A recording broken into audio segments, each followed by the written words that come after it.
हम लोग पढ़ रहे हैं सदिश। ठीक है, सबसे पहले बताएं राशि।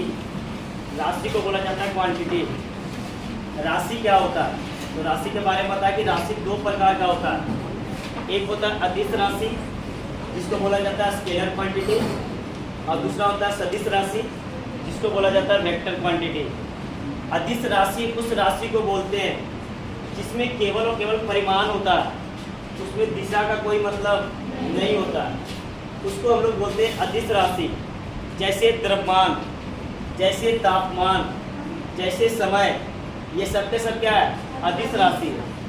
दूसरा आता है राशि में दूसरा कैटेगरी आता है सदिश राशि। वैसी राशि जिसमें परिमाण भी होना चाहिए, दिशा भी होना चाहिए, और साथ साथ सदिश के नियम को पालन भी करना चाहिए। ये तीनों चीज रहेगा तो कहलाएगा क्या? सदिश राशि।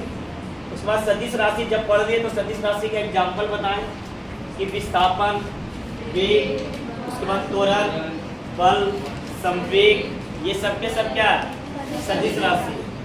उसके बाद एक एग्जाम्पल बताए कि धारा। धारा एक अदिश राशि है, जबकि आगे तुमको पता चलेगा कि कार्य भी क्या है? अदिश राशि है। जबकि आगे तुमको पता चलेगा दाब, दाब भी क्या है? अदिश राशि है। वो आगे पता चलेगा। ठीक है, हम इसलिए एग्जाम्पल भी नहीं बता रहे हैं क्योंकि तुमसे वाली ज़्यादा पढ़ा नहीं है। ठीक है, उसके बाद हम बताएं कि सदिश राशि का निरूपण कैसे करेंगे। तो सदिश राशि का निरूपण करने का तरीका है, एक तीर के निशान से करते हैं। किससे करते हैं? एक तीर के निशान से करते हैं। जहाँ से स्टार्ट होना है वहाँ पे रखना है पूंछ, और जहाँ तक जाएगा वहाँ तक रखना है सर। मतलब कि हम लोग पूंछ से किधर जाते हैं? सर की ओर जाते हैं। उसके बाद हम बताएं कि कुछ कुछ सदिश राशि का परिभाषा है। पहला बताएं कि तुल्य सदिश, वैसा सदिश जिसका परिमाण और दिशा समान हो, उसको हम लोग क्या बोलते हैं? तुल्य सदिश।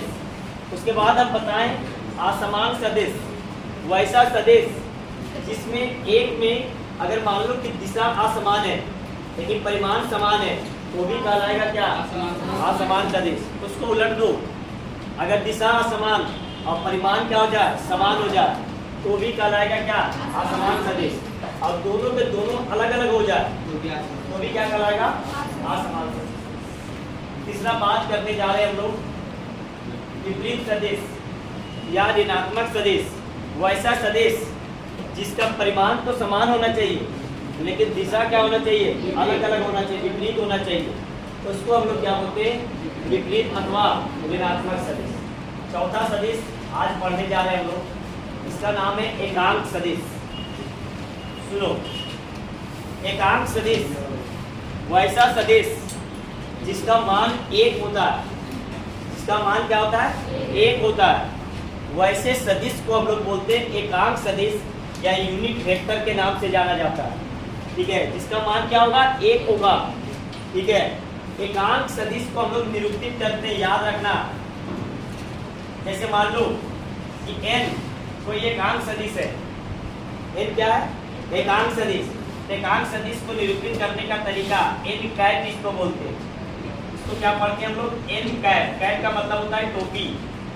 इसके ऊपर टोपी लगा दो, ये क्या कहलाता है? एकांक सदिश। मतलब इसका मान कितना है? एक है।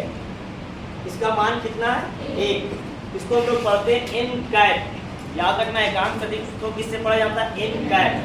कैप मतलब जो भी सदिश रहेगा उसके ऊपर अगर टोपी लगा हुआ है इस प्रकार से, समझ जाना कौन सा सदिश है? एकांक सदिश।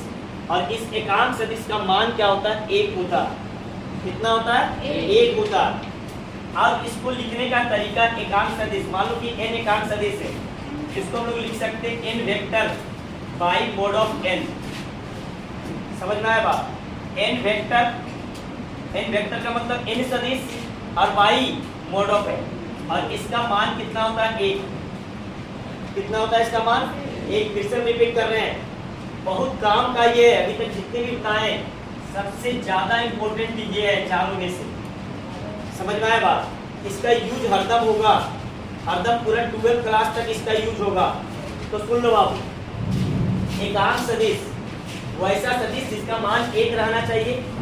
इसको निरूपित देखो इधर, इसको निरूपित करते हैं हम लोग n कैप से। एन कैप पढ़ने का तरीका, एन कैप, कैप मतलब होता है टोपी। कोई भी सदिश को एकांक सदिश अगर बनाना है, जैसे मान लो आई, इसको एकांक सदिश बनाना है तो क्या करेंगे, इसमें लिख देना आई कैप, ये बन गया एकांक सदिश। ये बन गया क्या, एकांक सदिश। और एकांक सदिश को लिखने का तरीका, इसको लिख लो आई वेक्टर, आई सदिश लिख दिए, मतलब तीर का निशान लग गया, मतलब क्या हो गया, सदिश। और by mode of I, mod of I ये बन जाता है। इसका मान कितना होता है, 1। इसका मान कितना होता है, 1। तो एकांक सदिश को निरूपित करने का तरीका है, याद रखना, हरदम आएगा, कंफ्यूज होने का जरूरत नहीं है। एन कोई एकांक सदिश है, कैसे पता चला, क्योंकि इसके ऊपर कैप लगा हुआ है, टोपी लगा हुआ है, तो समझ जाना ये कौन सा सदिश है, एकांक सदिश। और एकांक सदिश को लिखने का तरीका, ये एकांक सदिश है, एन सदिश और बाई मोड ऑफ एन, इसको क्या पढ़ते हैं, मोड ऑफ एन। समझ में आया बात, ये एकांक सदिश को लिखने का तरीका है। और इसका मान क्या होता है, 1 के बराबर। तो एकांक सदिश का उपयोग हम लोग करते हैं, सुनो ध्यान से, एकांक सदिश का उपयोग, एकांक सदिश का उपयोग हम लोग अदिश को सदिश बनाने के लिए करते हैं, सदिश बनाने के लिए करते हैं। कोई वैसा राशि है जो क्या है, अदिश राशि है। कोई वैसा राशि जो क्या है, अदिश राशि है, और उस राशि को हम लोग को बनाना है सदिश राशि। उसको क्या बनाना है, सदिश राशि। तो उसको क्या करना है, एकांक सदिश से गुना करना। गुना करने पे कोई प्रभाव नहीं पड़ेगा, क्योंकि इसका मान कितना होता है, 1। इसका मान क्या होता है, 1। जैसे मान लो 3 कोई नंबर है, ठीक है, और इसको बनाना है सदिश। इसको क्या बनाना है, सदिश। ये अदिश है, इसको सदिश बनाने के लिए क्या करेंगे, डायरेक्ट 3 इंटू एन एकांक सदिश, ये बन गया क्या, सदिश। तो याद रखना कि एकांक सदिश का उपयोग करते हैं हम लोग किसी भी अदिश को सदिश बनाने के लिए, इसलिए ये बहुत ज्यादा इंपॉर्टेंट है। बता रहे पूरा 11th 12th में आएगा एकांक सदिश। किसी को अदिश बनाना है, तुरंत एकांक सदिश से क्या करते हैं, गुणा करते हो, क्या बन जाता है, सदिश राशि। तो याद रखना, 3-4 पॉइंट इसमें बताए हैं। पहला पॉइंट याद रखते जाना, एकांक सदिश उस सदिश को बोलते हैं जिसका मान 1 होता है, पहला पॉइंट। दूसरा पॉइंट बताएं कि एकांक सदिश को निरूपित करने का तरीका है एन कैप। कोई भी एकांक सदिश है, उसके ऊपर टोपी लगा दो, वो क्या बन गया, एकांक सदिश। एकांक सदिश को किस प्रकार से लिखते हैं, तो ये एकांक सदिश है, इसको लिखने का तरीका एन सदिश और by mode of n, mode of n, और इसका मान कितना होता है, 1। या तो इसका मान 1 या तो इसका मान 1। एकांक सदिश का उपयोग हम लोग कहाँ पे करेंगे, जहाँ पे कोई अदिश रहेगा और उसको सदिश बनाना है, तो वहां पे उपयोग करते हैं किसका, एकांक सदिश। भूलना मत, ठीक है, इसको नोट कर लो पूरा।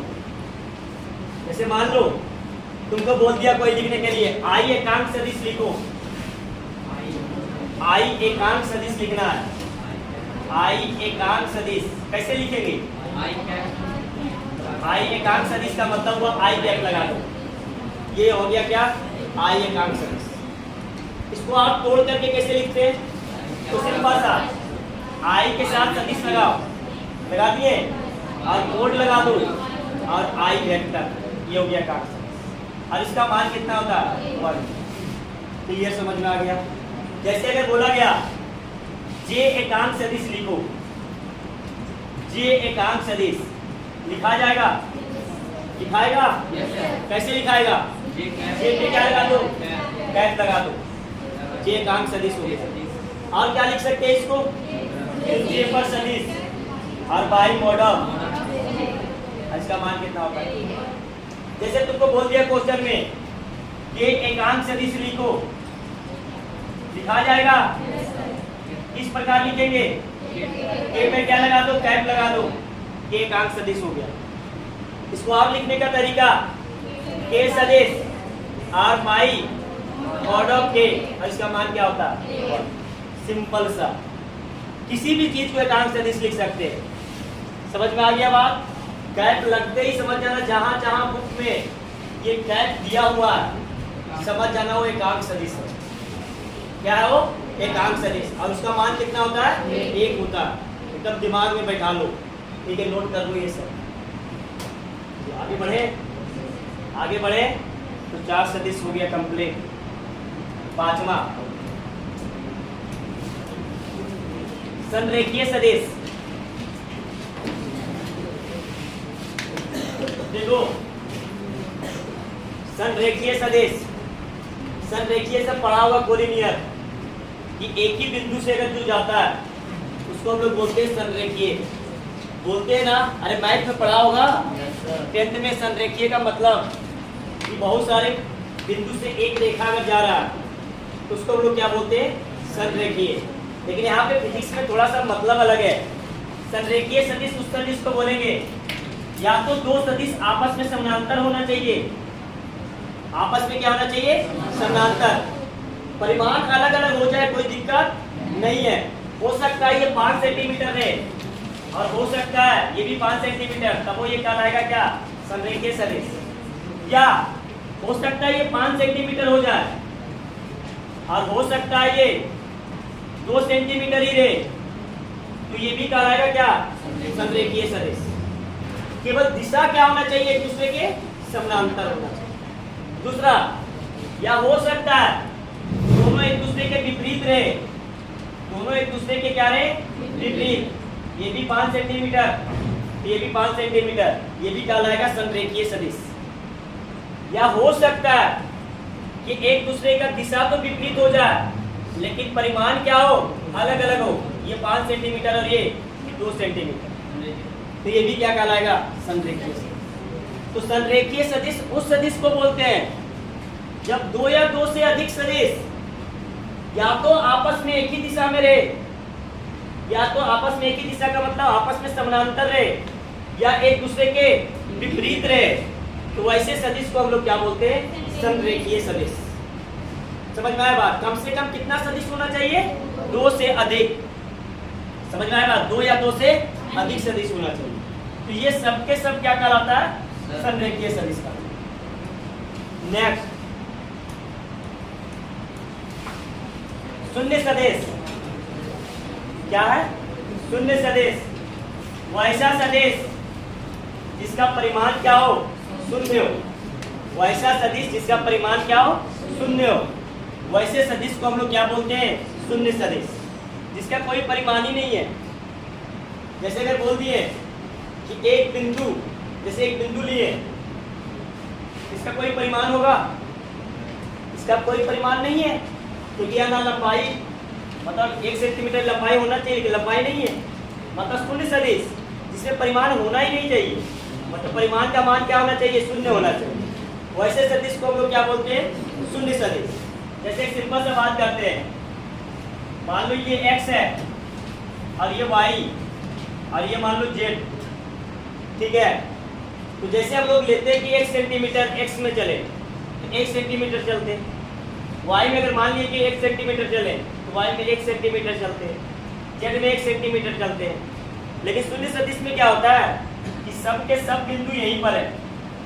समझ में आया बात? सब के सब बिंदु यहीं पर है, मतलब शून्य से ये निकला नहीं है, मतलब इसका परिमाण क्या है? शून्य है। तो वैसे सदिश को हम लोग क्या बोलते हैं? शून्य सदिश। इसको जीरो सदिश इस प्रकार से लिखते हैं। अब बताओ इसका कोई दिशा होगा क्या? इसका कोई दिशा नहीं होगा। क्यों नहीं होगा? क्योंकि ये एक ही जगह पर तो है। दिशा कब होता है? जैसे मान लो कि वह एक ऐसा सदिश है जो एक जगह पर खड़ा है, कहीं गया नहीं, तो उसका दिशा क्या होगा? या तो दिशा नहीं होगा या तो दिशा चारों तरफ होगा। समझ में आया बात? या तो दिशा नहीं होगा या तो दिशा चारों तरफ होगा। जैसे हम लोग दिशा कैसे पता करते हैं? जैसे हम एक तरफ गति कर रहे हैं तो ये पता चल गया कि -x की तरफ जा रहे हैं।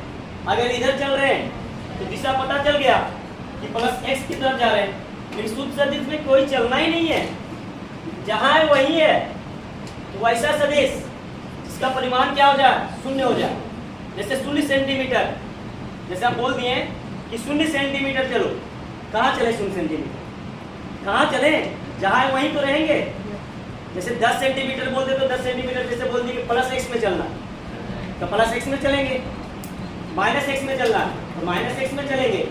लेकिन 0 सेंटीमीटर कहाँ चले, कहीं नहीं, जहाँ है वहीं पे। तो वैसा सदिश जिसका परिमाण क्या होना चाहिए, 0 होना चाहिए, उसका दिशा या तो नहीं होगा या तो दिशा चारों तरफ होगी। क्या बात समझ में आया, क्या बोलना चाह रहे हैं? या तो उसका दिशा नहीं होगा या तो उसका दिशा चारों तरफ होगा। तो वैसे सदिश को हम लोग क्या बोलते हैं, शून्य सदिश, जिसका प्रारंभिक बिंदु और अंतिम बिंदु क्या है, एक है। प्रारंभिक भी यहीं पर है और अंतिम भी यहीं पर है। जैसे आप चले यहाँ पर तो प्रारंभिक बिंदु यहाँ पर हुआ और जहाँ गए वहाँ क्या हुआ, अंतिम बिंदु। तो मेरा प्रारंभिक बिंदु अलग है और अंतिम बिंदु अलग है। लेकिन शून्य सदिश में वैसा नहीं है, प्रारंभिक बिंदु भी यहीं पे है और अंतिम बिंदु भी यहीं पे है। तो वैसा सदिश जिसका परिमाण 0 होना चाहिए और जिसका प्रारंभिक और अंतिम बिंदु एक ही जगह पर हो, तो वैसे सदिश को हम लोग क्या बोलते हैं, शून्य सदिश। इसका यूज कहाँ पे करेंगे, तो जैसे मान लो ए कोई सदिश है, ठीक है, और बी कोई सदिश है, ए सदिश और बी सदिश, और ये दोनों को आपस में माइनस कर दिए। मान लो इसका विस्थापन है 5 सेंटीमीटर और इसका विस्थापन भी 5 सेंटीमीटर। तो दोनों को जब माइनस करेंगे तो सिंपल सा बात है कि 0 नहीं आएगा। 0 क्या हो गया, एक अदिश राशि। कैसी राशि हो गया, अदिश राशि। इसको वेक्टर के साथ लिखना पड़ता है, इसको बोलते हैं शून्य सदिश। क्या ये बात समझ में आया, क्या बोलना चाह रहे हैं हम? समझो ध्यान से हम क्या बोलना चाह रहे हैं। मान लो एक कोई सदिश है जो जिसका विस्थापन है 5 सेंटीमीटर। विस्थापन कैसी राशि है, सदिश राशि। कितना है विस्थापन, 5 सेंटीमीटर। और बी कोई है जिसका भी विस्थापन 5 सेंटीमीटर है और दोनों को आपस में जब माइनस किए, बोलेगा सर 5 - 5 0 आना चाहिए, लेकिन 0 नहीं आएगा, 0 सदिश आएगा। क्या आएगा, 0 सदिश। सिंपल मैथ्स नहीं कर देना, समझ में आया क्या बोलना चाह रहे हैं? क्योंकि 0 सदिश ये होता है इसका यूज, तो यहाँ पे इसका यूज करेंगे। क्लियर?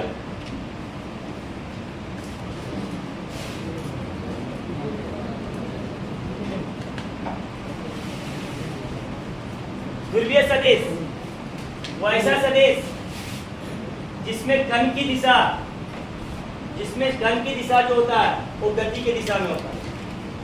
समझ में आया बात? कण की दिशा किधर होता है, गति की दिशा में। तो वैसे सदिश को हम लोग क्या बोलते हैं, ध्रुवीय सदिश। जैसे मान लो ये एक वस्तु है, ध्यान से समझो, ठीक है। अब बताओ, मान लो कि इसमें धक्का दिए हम, इसमें बल लगा दिए F, तो बताओ F सदिश का दिशा किधर है, प्लस एक्स की। अब किधर है, प्लस एक्स की ओर। अब बताओ जब धक्का दिए तो ये वस्तु आगे बढ़ेगा, ये वस्तु क्या होगा, आगे बढ़ेगा। तो बताओ इधर सदिश का दिशा है, उधर कण की दिशा होगा।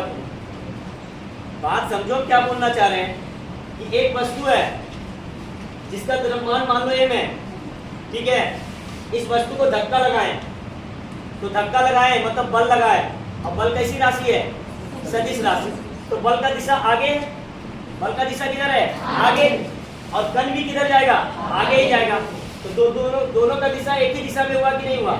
तो वैसा सदिश क्या कहलाता है, ध्रुवीय सदिश। क्या बात समझ में आया? जैसे मान लो ये चेयर है, इधर देखो, ये चेयर पे बल लगाए बल, अब ये आगे आया तो बल किधर लगा रहे हैं, आगे। अब बल कैसी राशि है, सदिश राशि, और ये कण भी किधर आया, आगे आया। तो दोनों का दिशा एक हुआ कि नहीं? तो वैसे सदिश को हम लोग बोलते हैं ध्रुवीय सदिश। क्या बात समझ में आ गया? एक एग्जांपल और दे, समझ में आएगा, ज्यादा घुसेगा दिमाग में। मान लो एक वस्तु है जो सतह पे रखा हुआ है। कहाँ रखा हुआ है, सतह पर। ये वस्तु है, यहाँ समझना। और इस वस्तु पे बल लगा दिए, इस वस्तु पे बल लगाए, बाह्य बल। कौन सा बल, बाह्य बल। अब बताओ बाह्य बल जब लगाए तो ये वस्तु जो है ये आगे की ओर गया, ये आगे की ओर गति कर रहा है, अब हम तुमसे पूछ रहे क्या, हम तुमसे पूछ रहे कि घर्षण के द्वारा जो सदिश होगा, घर्षण बल के द्वारा जो सदिश होगा, क्या वो ध्रुवीय सदिश होगा? किसके द्वारा पूछ रहे हैं? घर्षण के द्वारा। घर्षण के द्वारा, इस बल के द्वारा नहीं पूछ रहे हैं, हम किसके द्वारा पूछ रहे हैं? घर्षण के द्वारा। बताओ घर्षण किधर लगता है? घर्षण बल, घर्षण बल थोड़ा बहुत पढ़ा है ना। हम लोग चलते हैं, क्यों चल पाते हैं? क्या कारण है? घर्षण के कारण। जितने भी गाड़ी वगैरह चलता है वो तो किसकी वजह से चलता है? बोलेगा डीजल पेट्रोल बढ़ाते तो चलता है नहीं, घर्षण के कारण।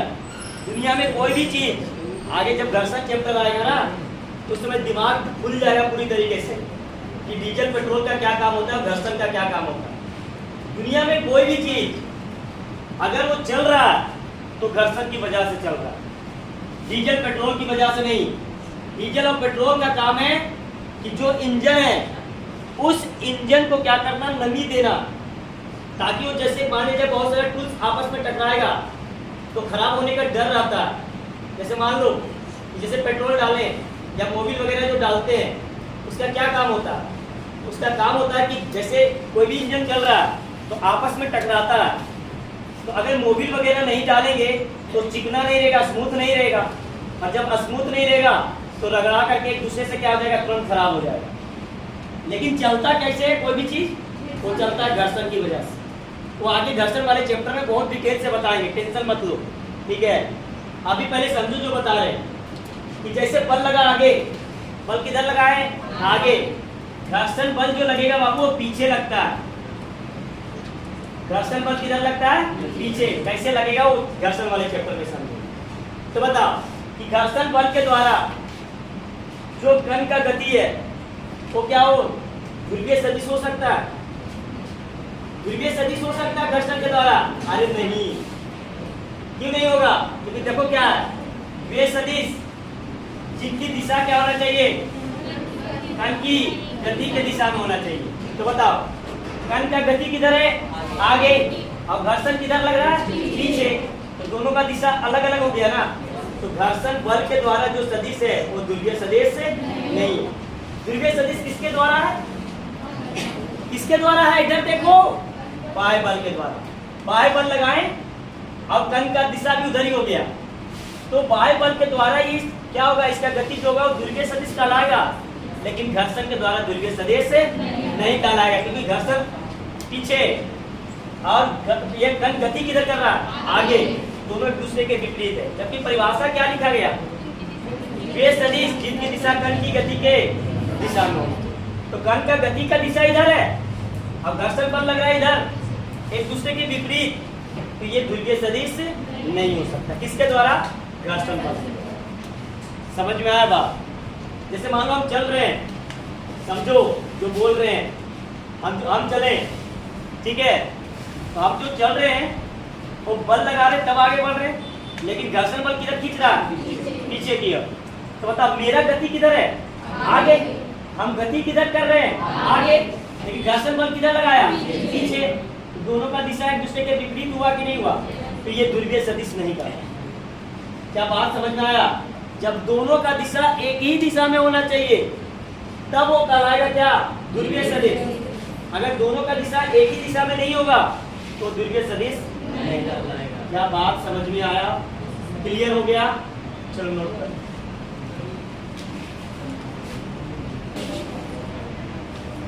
आठवां, अक्षीय सदिश।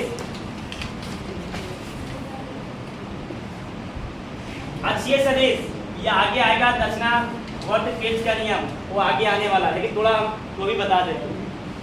अक्षीय सदिश यहाँ समझना, वैसा सदिश जिसकी दिशा घूर्णन अक्ष की दिशा में हो। घूर्णन अक्ष का दिशा का मतलब क्या हुआ?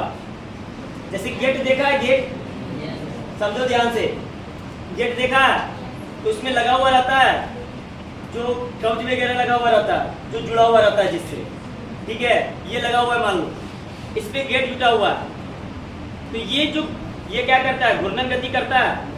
ये कैसी गति करता है? घूर्णन गति। गेट इस प्रकार से घूमता है ना, तो इस गति को हम लोग क्या बोलते हैं? घूर्णन गति। तो घूर्णन गति की दिशा में ये गति करे तो उसको हम लोग क्या बोलते हैं? अक्षीय सदिश। इसको थोड़ा समझने के लिए थोड़ा वेट करना पड़ेगा, एक दो क्लास के बाद ऑटोमेटिक समझ में आ जाएगा। क्योंकि जब तक दिशा पता करेंगे ना, वहाँ राइट हैंड रूल आएगा, समझना है बात, दाएं हाथ का नियम आने वाला, ठीक है, तो वहाँ पे समझेंगे। जैसे मान लो इसको देखो, इसको पंखा को, ये अच्छा है ना, और ये क्या है, यहाँ पे पंखा लगा हुआ है ना, तो ये क्या करेगा, ये इस प्रकार से मान लो घूम रहा है, तो ये भी क्या होगा, घूमेगा। तो ऐसी गति को हम लोग क्या बोलते हैं, घूर्णन। ऐसी गति को क्या बोलते हैं हम लोग, अच्छी गति, जो अक्ष पर क्या करता है, ये समझ में आया बात। बहुत सारे एग्जाम्पल है, जैसे गेट वगैरह एग्जाम्पल लो, वो भी उसका उदाहरण होता है। ये थोड़ा समझ में आएगा बाद में, 2 क्लास के बाद, ठीक है, इसको नोट कर लो।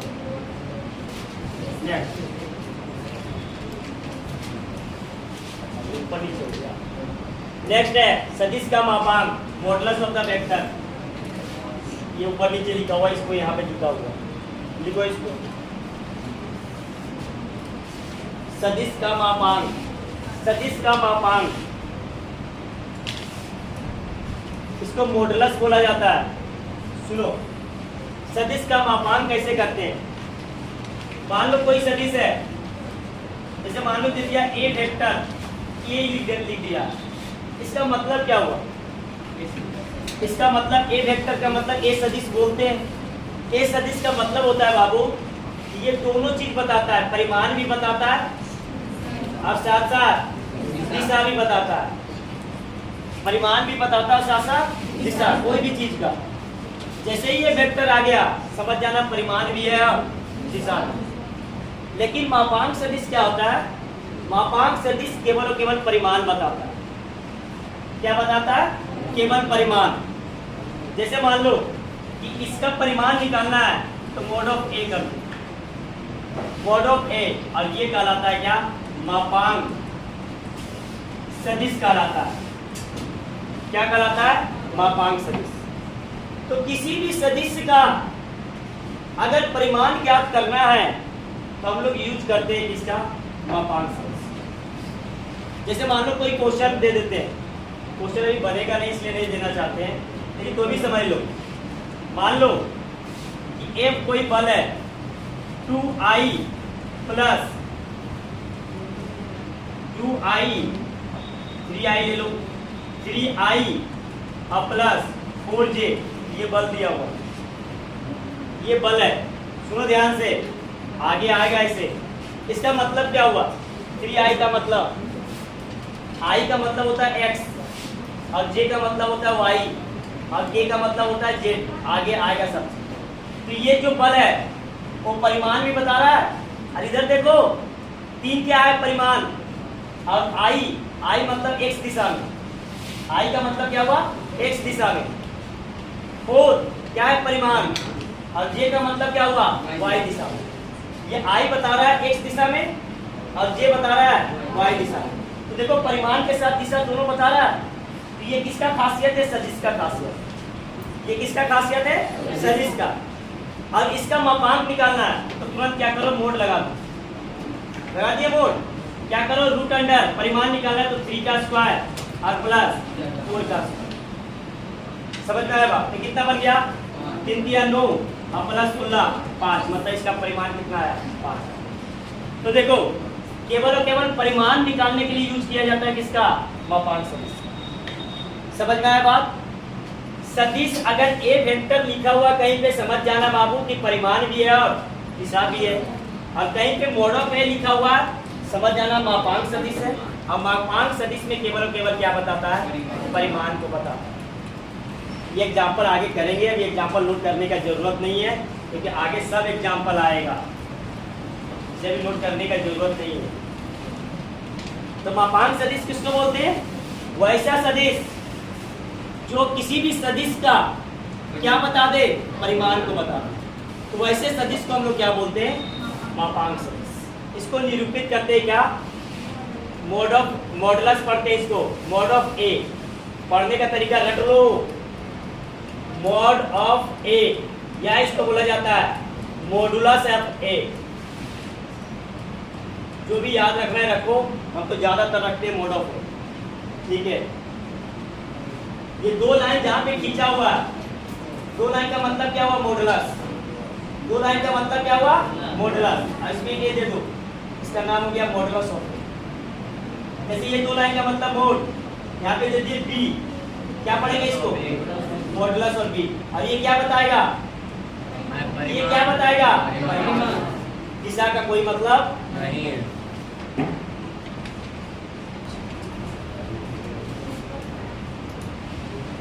मुक्त सदिश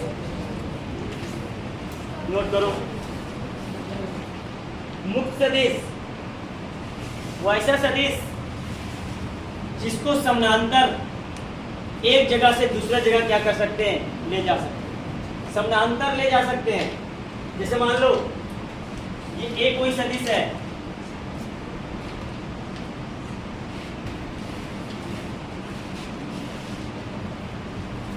जैसे मान लो कि एक कोई सदिश है, ये ए सदिश है।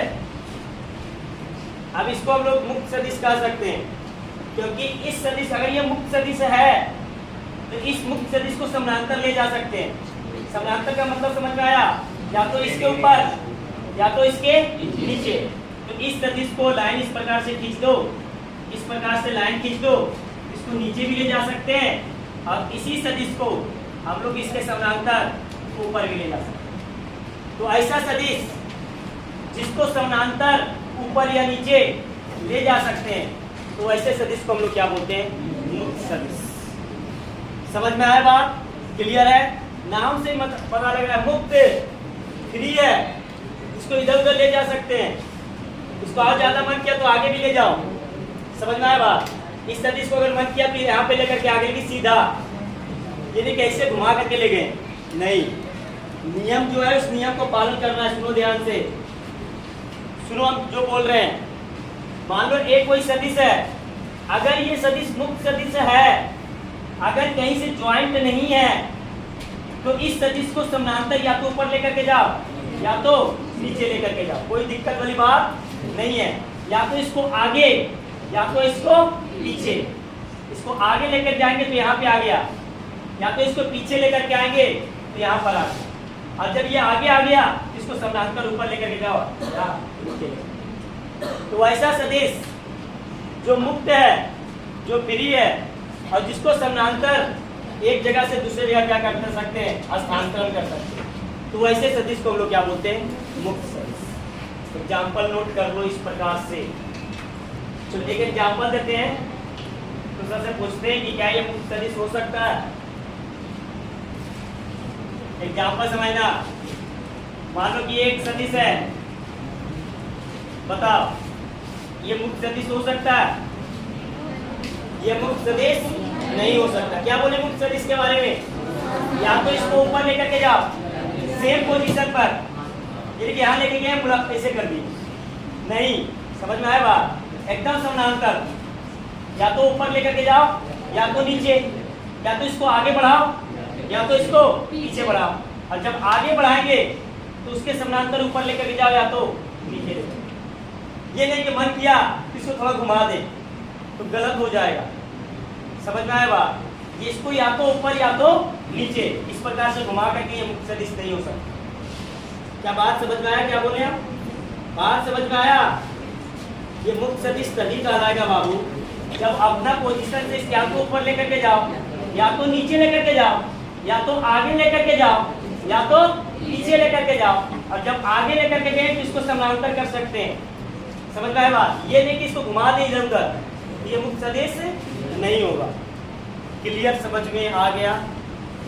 नेक्स्ट,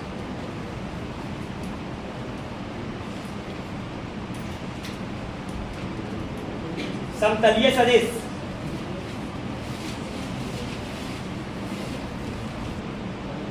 समतलीय नाम आ गया तल। तल किसको बोलते हैं?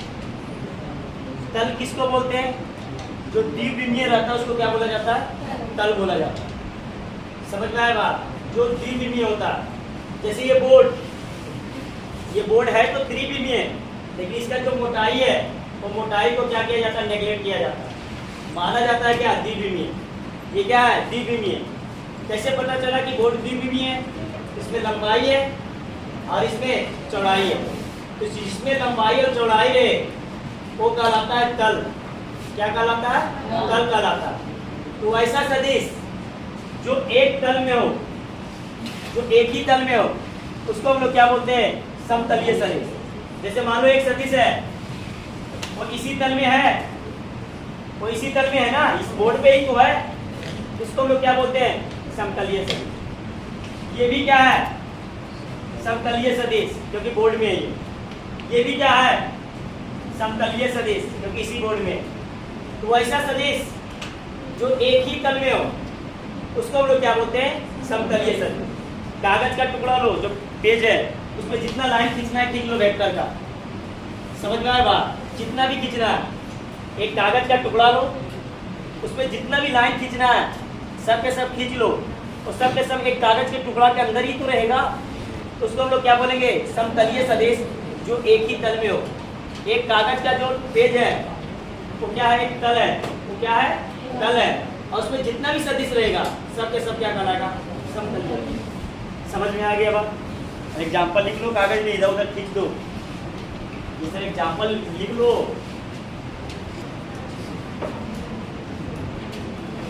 ये हो गया तुम्हारा कंप्लीट पूरा का पूरा 11। चलो कोई स्टूडेंट है फिर से पूरा रिवीजन करा दे, याद कर लेना, ठीक है? पूरा रिवीजन करा लेते बाबू बढ़िया से, सब सुनते जाना। इसमें से 3 ही 4 इंपॉर्टेंट है, बाकी इंपॉर्टेंट नहीं है, बाकी परिभाषा के में थोड़ा थोड़ा याद रखना।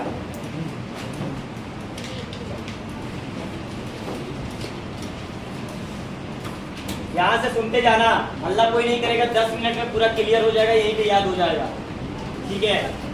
पहला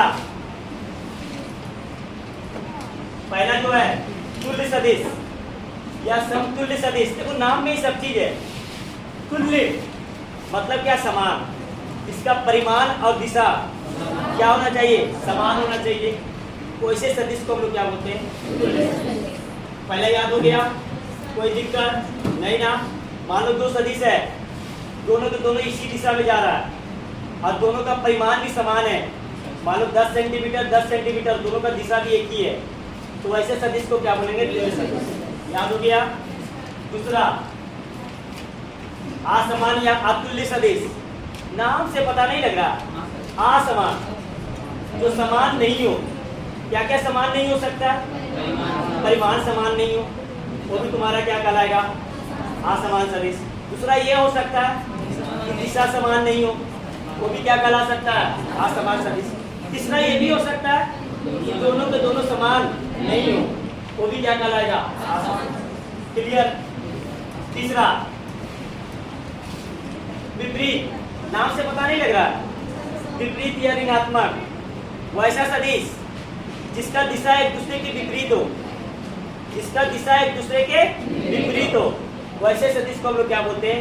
विपरीत या ऋणात्मक सदिश। एक सदिश मान लो इधर चल रहा है, तो दूसरा सदिश इसके विपरीत चल रहा है, तो वैसे सदिश को हम लोग क्या बोलते हैं? विपरीत या ऋणात्मक सदिश। चौथा एकांक सदिश। वैसा सदिश जिसका मान 1 होना चाहिए। एकांक, नाम से पता नहीं लग रहा, एकांक जिसका मान कितना होना चाहिए? 1 होना चाहिए, उसको हम लोग क्या बोलते हैं? एकांक सदिश। इसको निरूपित कैसे करते हैं? तो कोई भी सदिश है, उसको एकांक सदिश जब निरूपित करना है, ऊपर एक टोपी पहना दो उसको। समझ में आया बात? उसको क्या करो? एक टोपी पहना दो, वो क्या कहलाता है? एकांक सदिश। उसको लिखने का तरीका, जो एकांक सदिश है उसको लिखने का तरीका, ऊपर जैसे मान लो n एकांक सदिश है, n कैप, क्या पढ़ते हैं उसको? n cap. तो कैसे लिखेंगे? n सदिश अब आई n का पापांक या मॉडुलस ऑफ n। समझ में आ गया बात? और उसका मान कितना होता है? 1 होता है। इसका उपयोग कहाँ पे करेंगे? कहाँ पे करेंगे? जहाँ पे अदिश को सदिश बनाना है वहाँ पे इसका यूज होता है। अब पूरा 11-12 क्लास के अंदर करीब करीब 20 से 30 जगह यूज होगा एकांक सदिश का। समझ में आया बात? 20 से 30 जगह यूज होने वाला है। क्यों? क्योंकि बहुत सारा ऐसा राशि है जो तुमको देखने में लगेगा सदिश और आता है अदिश। देखने में लगता है क्या? सदिश, लेकिन रहेगा क्या? अदिश।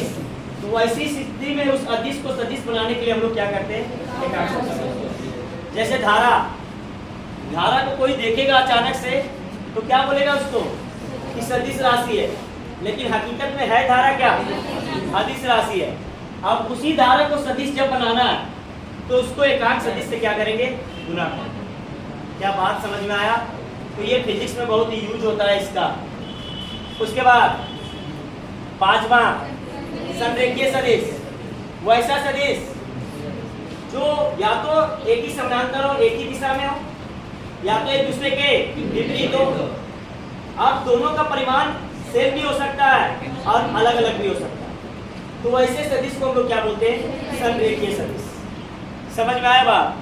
संरेखीय का मतलब समझ में आया फिजिक्स में कि वैसा सदिश जो या तो एक ही दिशा में हो जाए दो सदिश, या तो एक दूसरे के विपरीत हो जाए। अब दोनों का परिमाण अलग अलग हो सकता है या तो समान भी हो सकता है। तो ऐसे सदिश को हम लोग क्या बोलते हैं, संरेखीय सदिश। यहीं पे याद करते जाओ। शून्य सदिश जिसको जीरो वेक्टर या नल वेक्टर बोलते हैं, वैसा सदिश, शून्य नाम नहीं पता लग रहा है, शून्य है, तो वैसा सदिश जिसका मान कितना होना चाहिए, शून्य होना चाहिए। तो वैसे सदिश को हम लोग क्या बोलते हैं, शून्य सदिश। इसको हम लोग निरूपित करते हैं शून्य सदिश से। शून्य दे करके वेक्टर का निशान लगा दो, तीर का निशान, हो गया शून्य सदिश।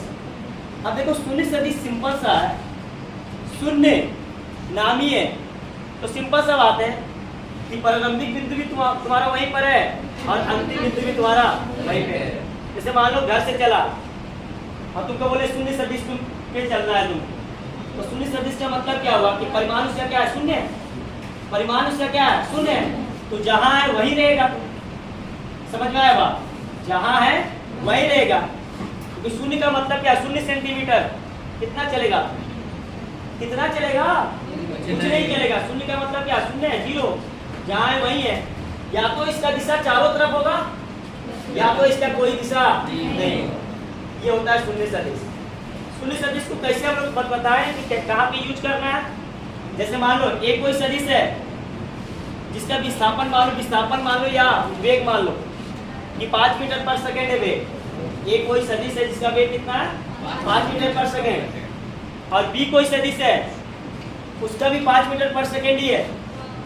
और दोनों को जब माइनस करेंगे तो 5 माइनस 5 जीरो नहीं बनेगा, वो जीरो सदिश बनेगा। समझ में आया बात? सदिश को जब माइनस सदिश के साथ करते हैं तो जीरो सदिश आता है। समझ में आया बात? यानी कि जीरो लिख कर क्या आ जाना, गलत हो जाएगा, क्योंकि सदिश का चर्चा है और सदिश में क्या रहता है, तीर का निशान रहता है। ठीक है। उसके बाद ध्रुवीय सदिश बताएं अभी कि वैसा सदिश जिसमें हम जिधर बल लगाएं, जिधर सदिश की दिशा है उधर क्या होना चाहिए, कर्ण की दिशा। जैसे अभी एग्जाम्पल लिए ना कि मान लो कि कोई वस्तु है उसको धक्का दिए, तो जब धक्का दिए तो वस्तु ऐसा तो नहीं कि पीछे भागेगा, किधर भागेगा, इधर धक्का दिए वस्तु भी उधर ही जाएगा। तो जहाँ पे जो सदिश का दिशा है उधर ही होना चाहिए किसका दिशा, कर्ण की दिशा। अगर दोनों का दिशा एक ही है तब कहलाएगा ध्रुवीय सदिश। अगर दोनों का दिशा अलग अलग हो जाएगा तो ध्रुवीय सदिश नहीं है। क्लियर, समझ में आ गया? नेक्स्ट अक्षीय सदिश, वैसा सदिश जो अक्ष पर क्या करे, घूमे, जो अक्ष का दिशा रहे वही तल का दिशा रहे, उसको हम लोग क्या बोलते हैं, अक्षीय सदिश। इसको हम डिटेल से इसलिए नहीं बताएं क्योंकि आगे आएगा तुम्हारा 10वां वर्ग का पेज नियम, और ये जैसी आएगा जैसी ये सदिश समझ में आ जाएगा। क्लियर है? थोड़ा वेट कर लो, ये 2 क्लास, ठीक है, इसलिए उतना डिटेल इसको नहीं बताया। नेक्स्ट सदिश का मापांक। मान लो कोई सदिश है और उसका केवल परिमाण चाहिए, मैग्नीट्यूड चाहिए, दिशा नहीं, केवल क्या चाहिए, परिमाण। तो उस समय यूज करते हैं सदिश का मापांक। उसको हम लोग निरूपित करते हैं किससे, उसको मोड ऑफ ए से या मॉडुलस ऑफ ए। मान लो ये सदिश है, इसमें दोनों चीज है, इसमें दिशा भी है और परिमाण भी है।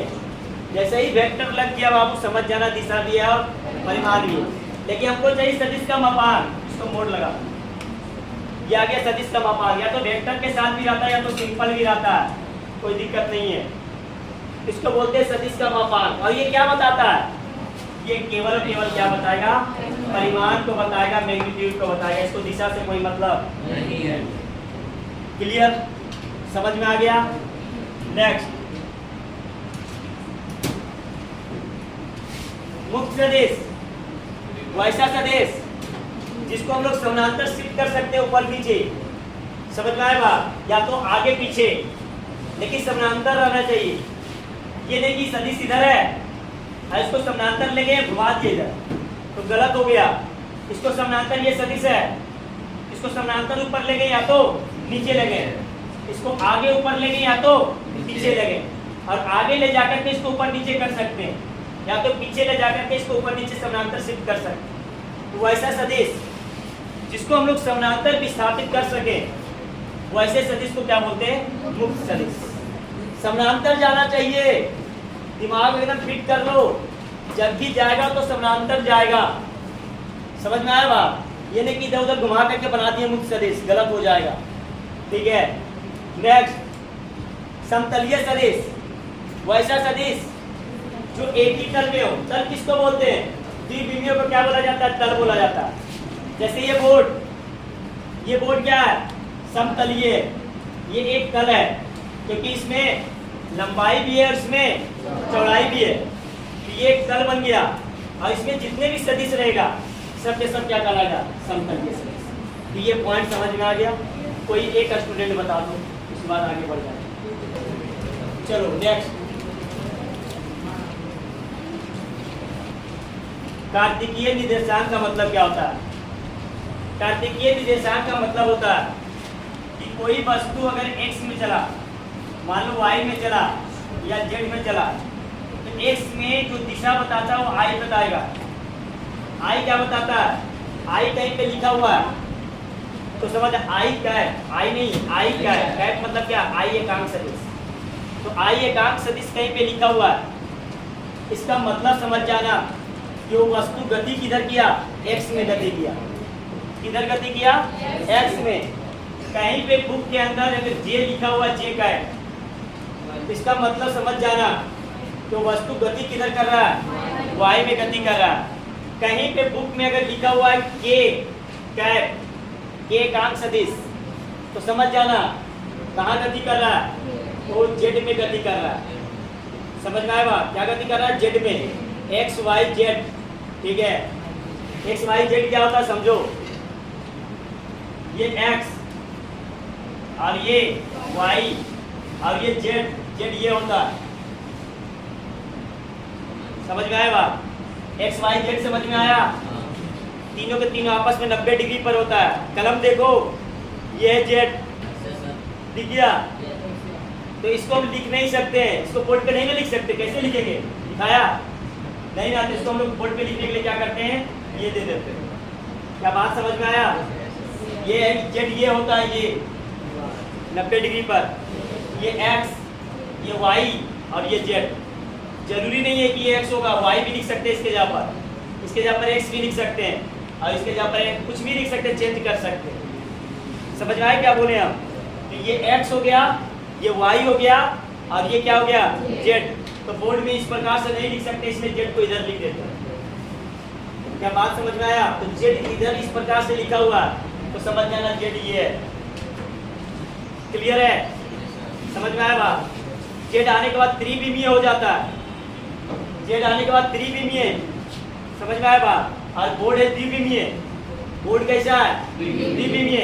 और लिखना चाह रहे हैं त्रिविमीय, तो हो सकता है, संभव है? नहीं संभव है। इसलिए z ये रहता है। पूरा फिजिक्स के अंदर ही बता रहे हैं कि z का मतलब ये हुआ, और नहीं लिखते हैं तो इसलिए इसको इधर कर देते हैं, ये हो जाता है z। क्लियर? तो कार्तीय निर्देशांक पद्धति का मतलब हुआ कि x में अगर चलेगा तो उसको लिखा जाएगा किस रूप में? I एकांक सदिश में। और y में कोई चला तो उसको लिखा जाता है क्या? j एकांक सदिश के रूप में। और z के क्या मतलब क्या हुआ? k एकांक सदिश के रूप में। एकांक सदिश क्यों बोले? क्योंकि इसका मान कितना होता है? 1, और इसका मान, सबका मान क्या होता है? 1 के बराबर, इसलिए लिखते हैं।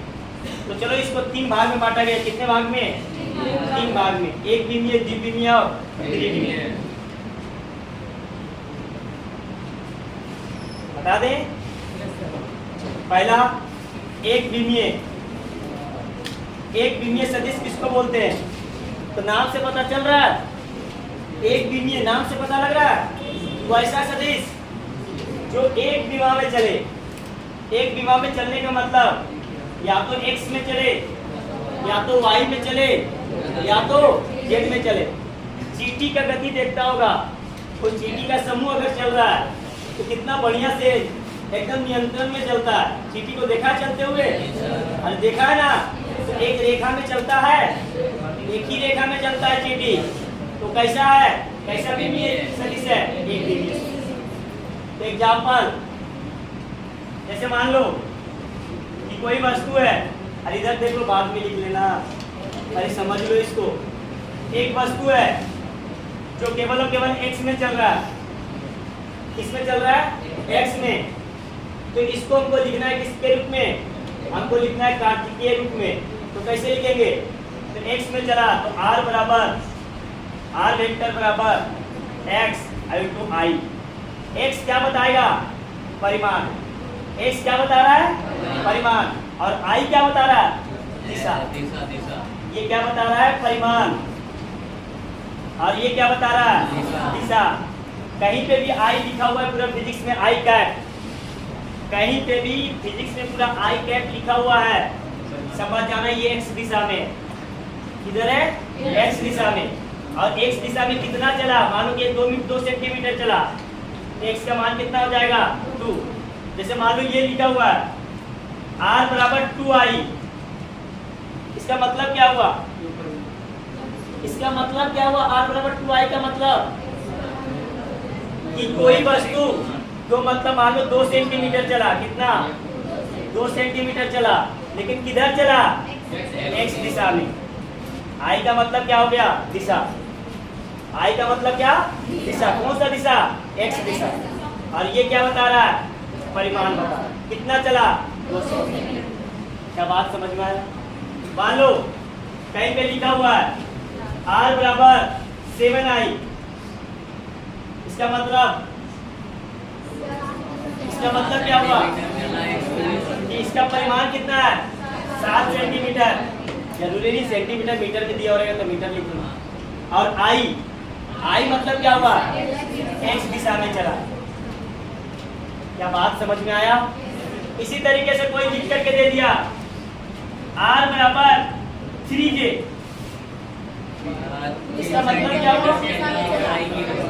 इसका मतलब कि चला कितना? 3 सेंटीमीटर परिमाण है। और दिशा कौन सा है? y दिशा है। ये बता रहा है y दिशा को। क्या बात समझ में आया? क्लियर है? कोई लिख करके दे दिया r बराबर 10k। इसका मतलब हुआ 10 सेंटीमीटर चला। 10 सेंटीमीटर क्या है? परिमाण। और किधर चला? जेड के दिशा में चला। क्या इसको हम लोग एक विमीय बोलेंगे कि नहीं? क्योंकि एक ही विमा सब है। ये चला x में, ये भी चला x में, सबके सब एक विमा। और ये भी चला x में, एक ही विमा में चल रहा है। ये चल रहा है y में, केवल y में चल रहा है, ये भी एक विमा हो गया। और ये किधर चल रहा है? z में, ये भी एक विमा। तो वैसा सदिश जो एक विमा में चले, या तो x में चल जाए, या तो y में चल जाए, या तो z में चल जाए, तो वैसे सदिश को हम लोग बोलते हैं क्या? एक विमीय। क्या बात समझ में आया?